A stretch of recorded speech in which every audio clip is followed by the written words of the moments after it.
Былтырдан бастап 24 қазан елімізде кітапханашылар күні болып бекітілді. Мерекенің басты мақсаты кітапханашы мамандығының имиджін көтеру және оны кәсіби аренада ынталандыру болып табылады. Бұл тек кәсіби кітапханашылардың ғана емес, кітаптарды жақсы көретін кітапханашының мәдени және қоғамдық өміріндегі орасан зор рөлін түсінетін адамдардың да мерекесі. Ал өскелең ұрпақты отансүйгіштікке тәрбиелеп, кітап оқуға баулитын сала мамандардың еңбектері болса, ұшан теңіз әрине. Бүгінде рухани өміріміздің өзегі іспеттес ғылымды көпшілік оқырманға насихаттап, рухани байлығымызды ұрпақтан ұрпаққа жеткізуші кітапхана болса, сол байлықты өз оқырмандарына таныстырып табыстырушы тұлға ол кітапханашы.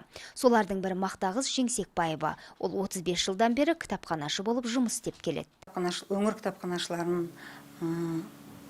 төл мерекесімен құттықтай отырып, оларға шығармашылық табыс және сонымен қатар біздің қордағы кітаптарымызды сақтаушысы және насихаттаушы ретінде біле отырып, оларға еңбек жолдарына табыс және отбасыларының амандығын, сонымен қатар жұмыстарында үлкен жетістіктер жете беруіне тілектеспін.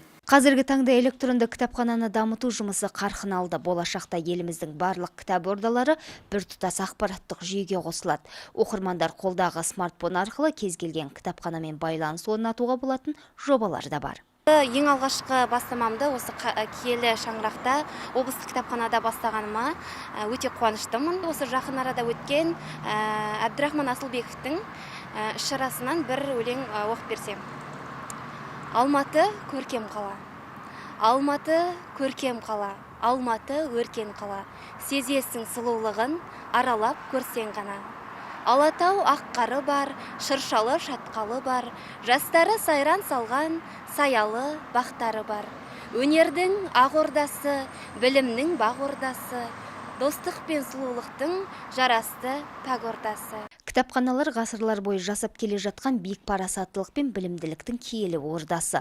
Қасиетті қазынамызды көздің қарашығындай сақтап, насихаттап, ел игілігіне жаратып жүрген кітапханашылар ең қажет абыройлы мамандық иелері. Лаура Әбдіқадырқызы, Ғалымжан Есенбай, Айқын ақпарат.